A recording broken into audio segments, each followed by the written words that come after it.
And I'm going to say something. I've never said it before. And this is the truth, Shmuley. I have no reason to lie to you, and God knows I'm telling you the truth. I think all my success is fame, and I've wanted it. I wanted it because I wanted to be loved. That's all. That's the real truth. I wanted people to truly love me, because I never really felt love. I wanted to become such a wonderful performer that I would get love back. And I was hoping I could get love from other people. If I sharpen my craft, maybe people will love me more. I needed someone. That's probably why I had the mannequins, because I felt I needed people, someone, and I was too shy to be around real people. I love them. It's like real babies and kids and people, but it makes me feel like I'm in a room with people. So you thought if you became a great star, very successful, and loved by the world, your father would love you too? Mm-hmm. So you could change him that way? Mm-hmm. I was hoping I could. And I was hoping I could get love from other people, because I needed it real bad, you know. If there was a Children's Day when I was little, and I looked at my father and say, okay, Daddy, Joseph, what are we going to do today? You know what that would have meant to me? You go, well, you want to go to the movies? That's great. That would have meant so much to me, Shmuley. He was rough. The way he would beat you was, was hard, Sometimes he'd make you strip nude first. He would oil you down, your whole ritual. He would oil you down. So when the whip of the ironing cord hit you, it would just, and it was just like me dying. And you just whips all over your face, your back, everywhere. And I always hear my mother back, no, Joe, you're going to kill him, no. I was like, I would just give up. There was nothing I can do, And I hated him for it. Hated him. And you'd look in the audience, he'd make a face like this. You'd go, oh, I can't mess up, he's going to kill us. It would just scare the bejesus out of you.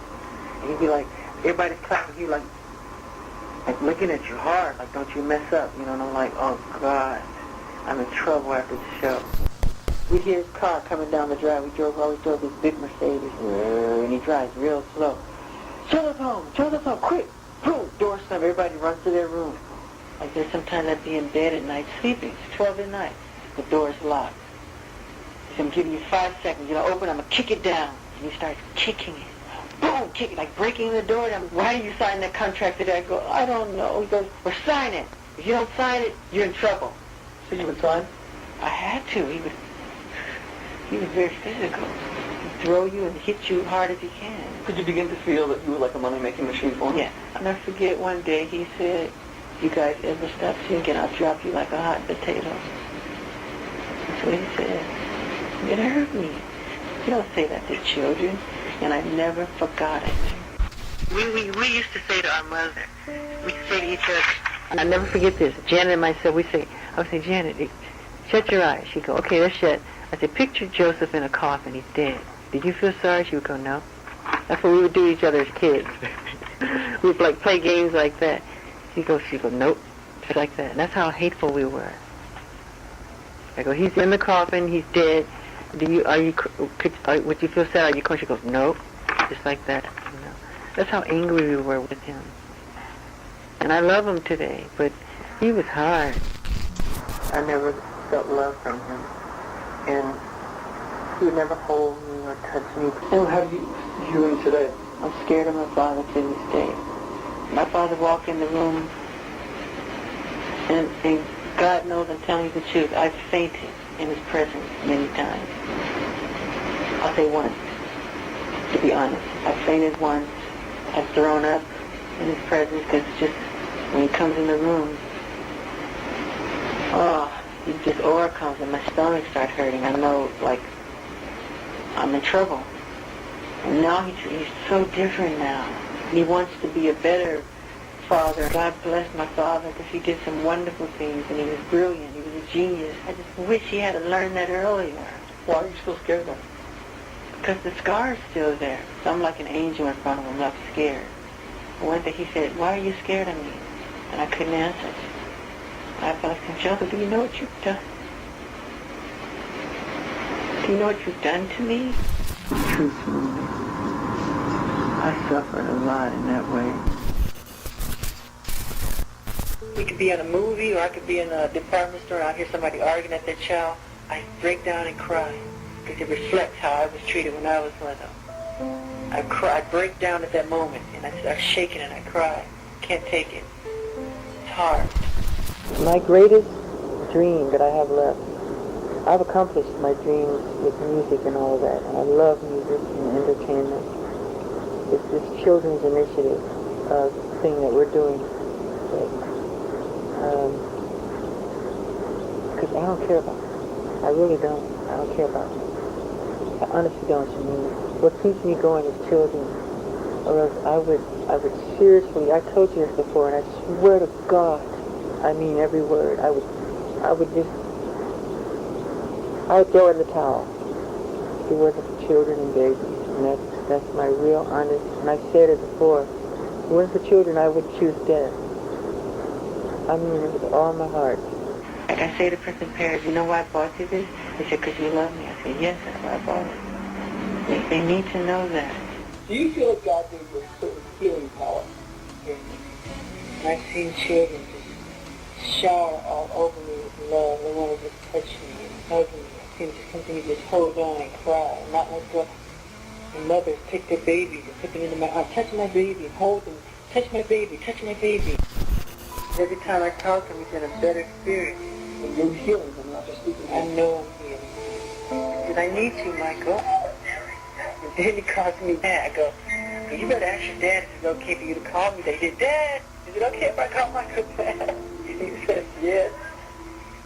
He said, no problem, whatever you want. Kids always do that. And I always feel that I don't want the parents to get jealous because it happens sometimes. And it rubs fathers in a strange way. And the kids end up just falling in love with my personality. Sometimes it gets me into trouble, but I'm just there to help. Believing in children, believing in young people, believing that God gave me this for a reason, to help my babies. I see beautiful all children. They're all beautiful to me. They're so beautiful, and I love them all. Deeply.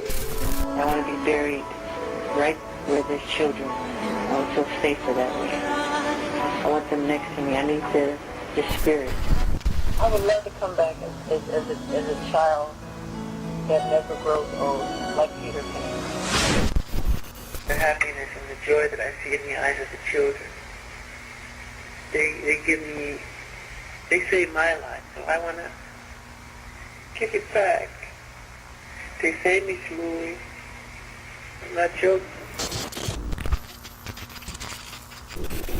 My mother, I don't know anybody like her. She's like a Mother Teresa. Very few people like that. She was pulling out of the market, right? It was a block from my house in Encino. And she was in her Mercedes, and this white guy in a car screamed out to her, "Go back to Africa, you just like that. It hurt me so much. From the stories of my brothers and their Rolls Royces, they gotta get out of the car, lock the door. When they come back to the car, they will find a key. Some guy walked by and would scrape off all the paint. This is a black man driving it. Black man driving a Rolls Royce. I just hate anything to do with because of the color of a person's skin has nothing to do with the content of their character. Going to my show is like a religious experience because you come out, you go in one person and you come out a different. So you had Belafonte, you had Sammy, you had Nat King Cole. People loved their music, but they didn't get adulation. They didn't get the crying. I was the first one to break the ice and break the mold where white girls, Scottish girls, Irish girls screaming, I'm in love with you, I want to...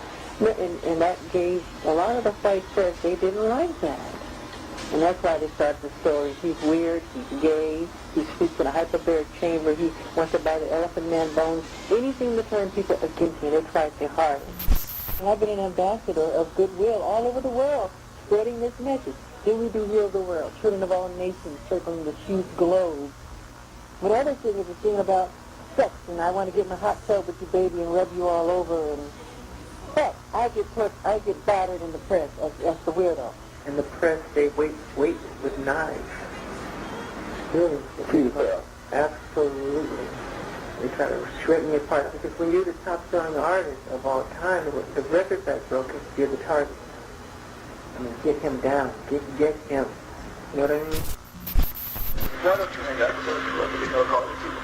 They love the limelight, and I don't have anything in common. They want to go clubbing. Afterwards, they want to sit around and drink hard liquor and do marijuana and do all kind of crazy things that I went through. I've seen the worst, the nightmare of the human condition, the human soul, of what I would never even think a common man would be capable of behaving such a way. Anybody else would probably be dead by now, or a junkie or something with what I've been through. What about jealousy from other stars and things like that? Is there a lot of jealousy? Absolutely. They admire you and know you're wonderful and great, but they're jealous because they wish they were in your place, wish they were in your shoes. And M is one of them. Madonna. She's not a nice. She hasn't been kind. She's jealous. Absolutely. She's a woman, and I think that's what bothers her. Women don't screen for other women, and men are too cool to screen for women. Yeah. And I get that. I get the fainting and the adulation and the notoriety that she doesn't. She can't get that. Like a library of books of women who are tied to walls. I left fainty books. Well, I want to see that. I think she likes shock value. Madonna laid the law down before we went out. I am not going to Disneyland. Okay, that's out. So I didn't ask you to go to Disney.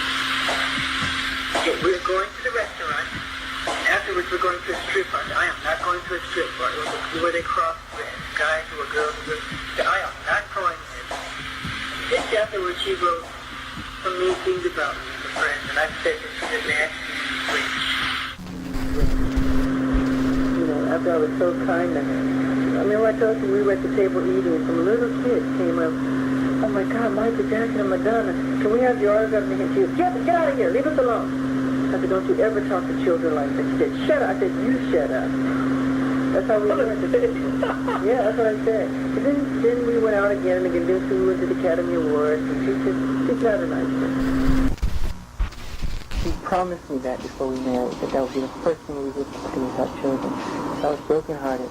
And I walked around all the time holding these little babies, dolls, and I'd be crying. That's how badly I wanted it, you know.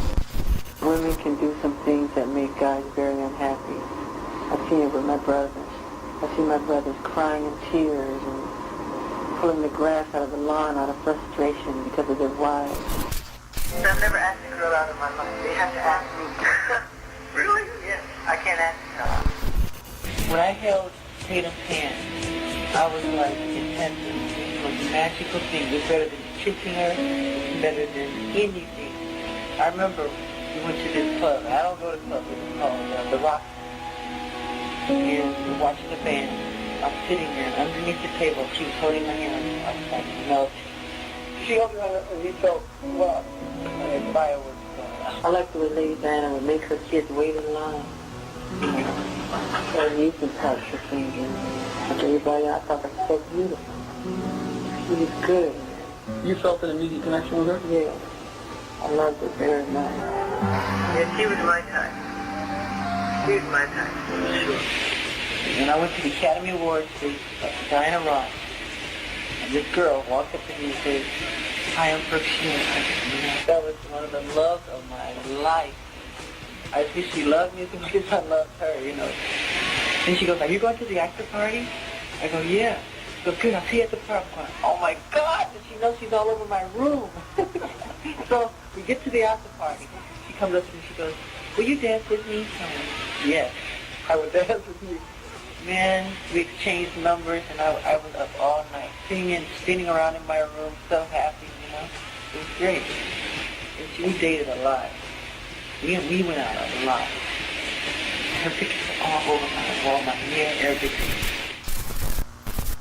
You believe If you were face to face with Hitler, you could even... Absolutely. Absolutely.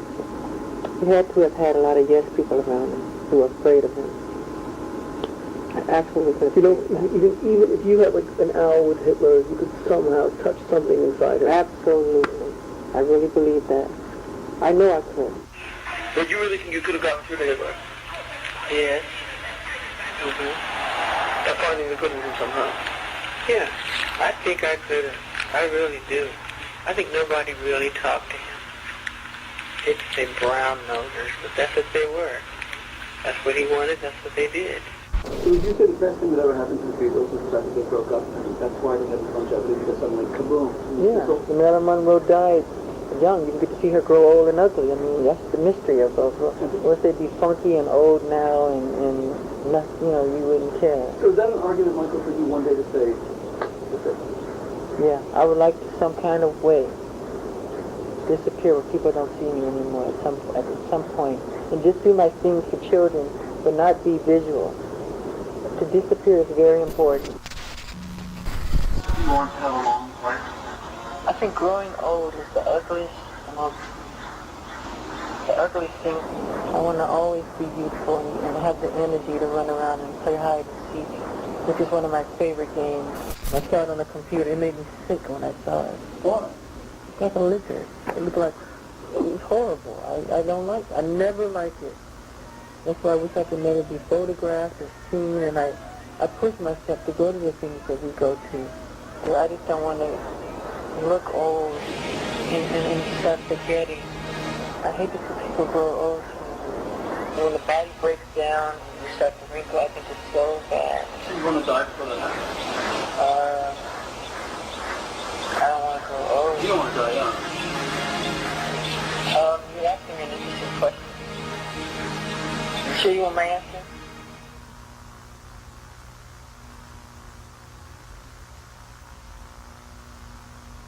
I wouldn't eat.